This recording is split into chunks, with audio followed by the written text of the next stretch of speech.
So what I'm just going to have a quick chat about is the way we use evidence, or how we have evidence for things in pre-hospital settings, and where the evidence comes from. Is it any good? Is it relevant to us? That kind of thing.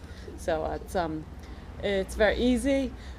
I think most people know about the kind of scale of evidence. So right up the top, meta-analysis with reviews like Cochrane reviews of a topic, and they review all of the high quality studies.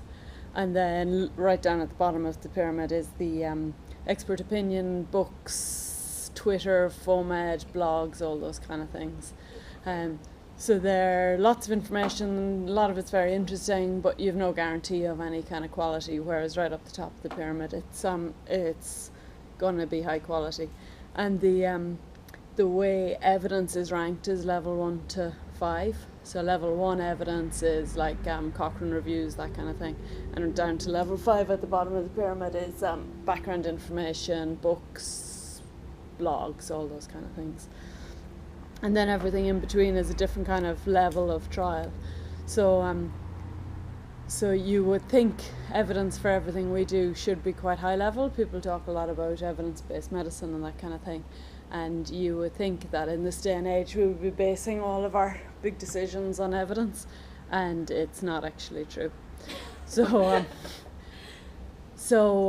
we recently changed from hard collars to soft collars. Lots of people are still doing this kind of immobilization with boards, head shock straps, hard collars, person tied down, all that kind of thing. And we've changed. So what do you think the evidence behind QS changing from hard collars to soft collars is like? Do you think it's high level evidence or low level evidence? Well, I think it'd be high. I would assume high. Yeah, you would hope it would be high when we're going to do something big that's potentially going to affect a lot of people. But it's never that simple. So when we look here again, where would you think it would be? You reckon it would be high, so it would be up in, in the filtered information, so that's been reviewed by experts, so they read the research and they review it, so the research then is available with kind of opinion added. You reckon we're up there? I reckon we're about halfway. Yeah. Yep. No, unfortunately not. There's very, very little evidence in the whole area. So what we do have for definite is some reasonably decent evidence against hard collars. So they're the evidence of harm. So look at the first study there. So healthy volunteers, bunch of medical students as per usual, usually paid to take part in these kind of studies. They're immobilised for a little while, and their comfort and their pain was ranked, and they were very unhappy to be immobilised. They didn't like it at all. The second study, it was a case report, a single case report of somebody with horrible necrosis from being immobilised. The Gareth Davies one, so Gareth Davies, he's always interesting when you see him because he does a lot of actual pre-hospital research. That one is ICU patients where they had intracranial monitors in them already, and they put hard collars for them on a little while in ICU, just while they were lying in ICU, and they watched their intracranial pressure and it went up. So all of those are kind of studies about the harm of hard collars. With the date that we changed. No, nothing at all, yeah. And then the last one, so this was a different kind of study then. This is a different style where they looked at people who were immobilised in the US, and they looked at people who are immobilised, I can't remember the country, somewhere in Southeast Asia, who have no pre-hospital system. So they don't get immobilised at all, they get put in a van and taken to hospital if they're lucky. And it turned out the people who had been immobilised actually had more injuries, it turned out. So there's some evidence against hard collars, but does that necessarily mean you should stop using them? Like, there's also potentially benefit, but we have very little information on that. So then we looked at soft collars. Do you think there's much evidence for soft collars? Well, basing on the trend of the, Yeah. the conversation. Yeah. I'm going to say. So if you have a look on PubMed, that's what you get. Oh, really? Yeah. So, and the same if you go through any of the other words.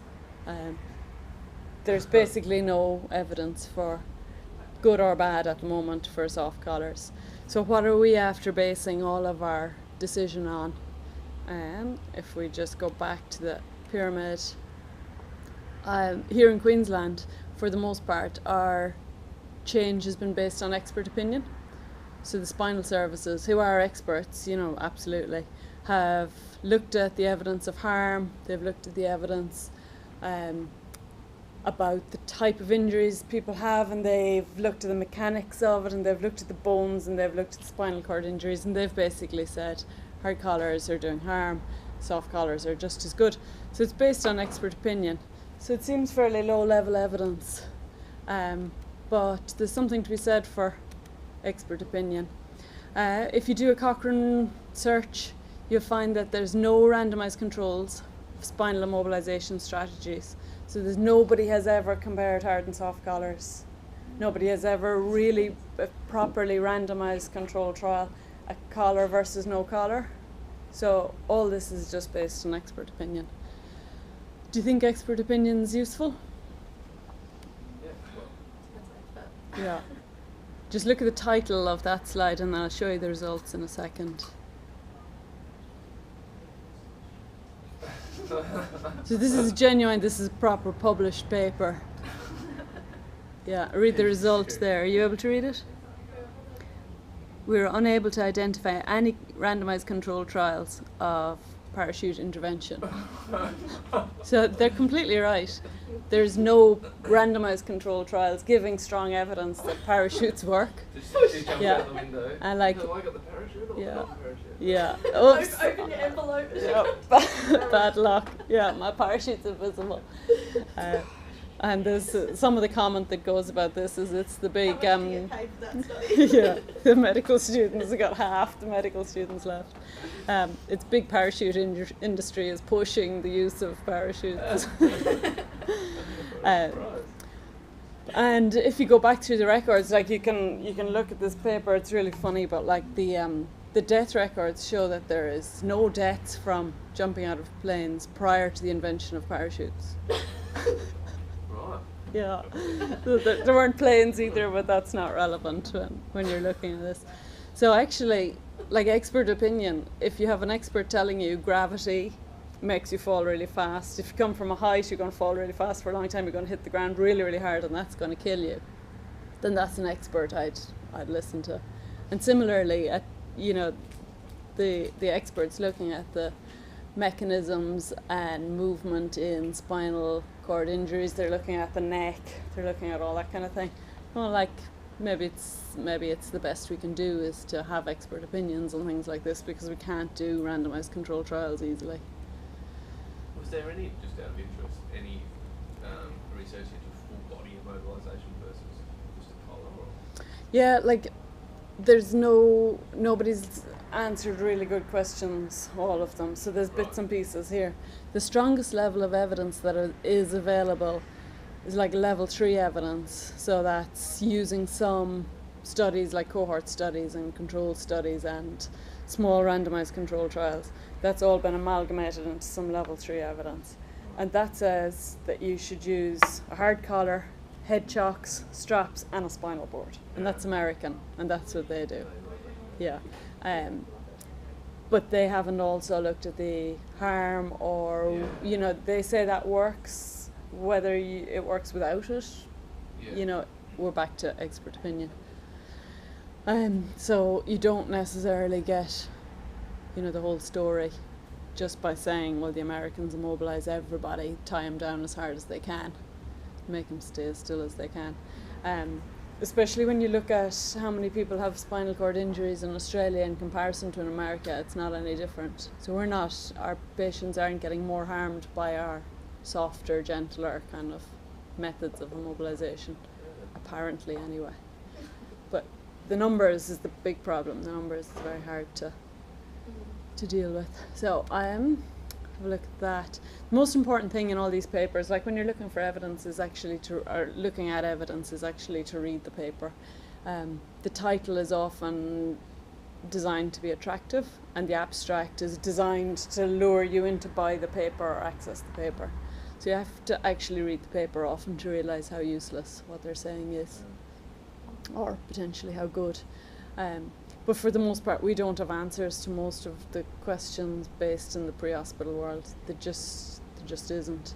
And then the changes just keep happening. Again, in World War II, there's huge reports of the benefits of tourniquets, how many people they saved, and then they went out of fashion, and now they're coming back into fashion.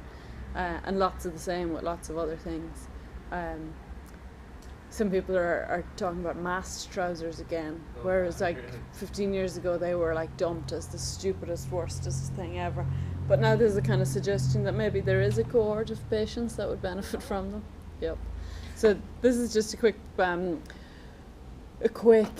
design our own study we're going to do. So imagine we want to do a randomized control trial on hard collars, soft collars, mobilization. What do you think? Do you think it's possible? Yeah. Okay, we'll make it happen. Technically, yes. So the aim of the study is to see if hard collars and soft collars and no mobilization are as good as each other, or? Yeah, I would say comparing those three. So The soft three. collars Yeah. compared to hard collars and compared to nothing. Okay. And what's our hypothesis? Is one better, is one worse, or are they all the same? Well, I think seeing as though soft collars is what we've got, our hypothesis is that soft collars are better. Mm-hmm. So better, less complications, or better mobilization?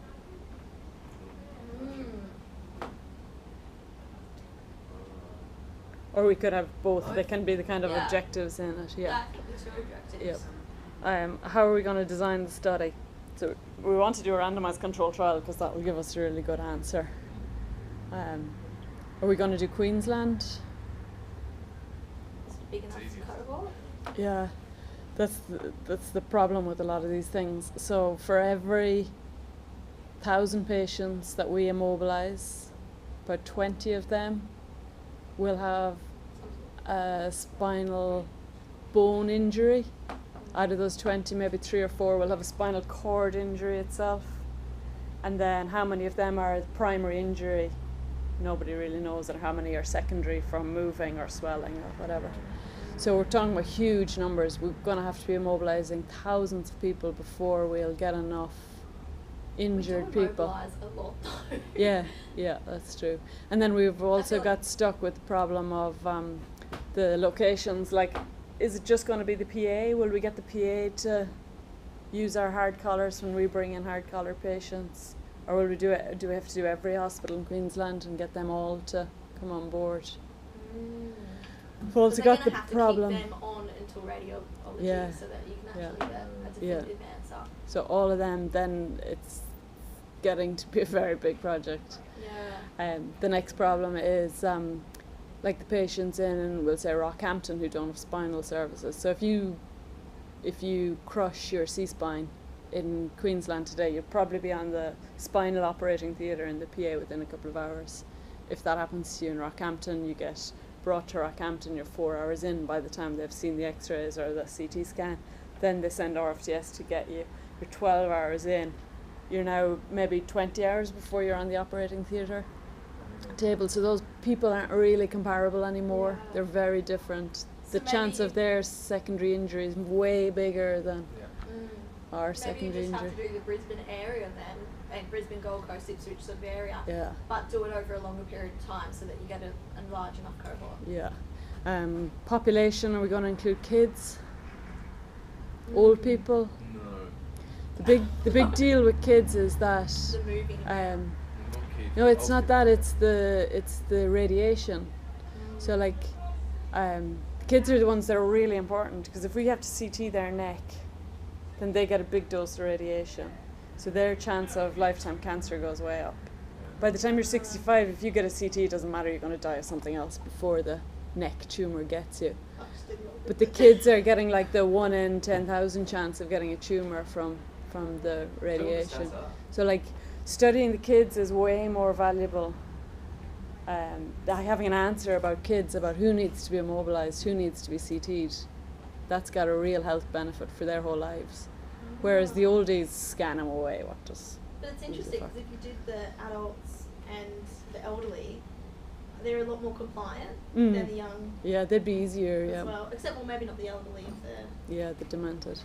but I'm not sure about neck CTs, but head CTs. Kids, a child who gets a head CT has a 1 in 10,000 chance of getting a tumour, or brain cancer from that radiation. So their chances go way up.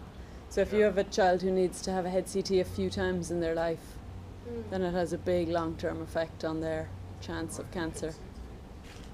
It's just the amount of radiation is huge. The question about duration then depends completely on the numbers we're going to need to get. Yeah. We're going to if get it's going to be more of a hundreds of local, thousands. Yeah. it's going to have to be a longer duration. Yeah, if you look at those figures for Victoria, in 2015 they had 75 people with spinal cord injuries. So, that's in Victoria in a year. So you're talking about having to do the study over years to get enough people to actually find And that's going big against enough expert opinion potentially for years. Yeah, for years. Which is going to annoy some people. Yeah, and potentially get you very sued and stuff like that. So it really, really isn't easy. The numbers you're going to need are huge. The data analysis is going to be huge because you're going to have these huge numbers of people who turned out to have no injuries. And the whole time you're questioning expert opinion. Yeah, you're doing the opposite to what the experts are telling you. Like you wouldn't be allowed to do it in a cancer trial or anything like that. Yeah. So it's it just, the point is that it just goes to show it's virtually impossible to do a randomised control trial on that kind of thing. So for indefinitely, we're really stuck with expert opinion as the best we're likely to get.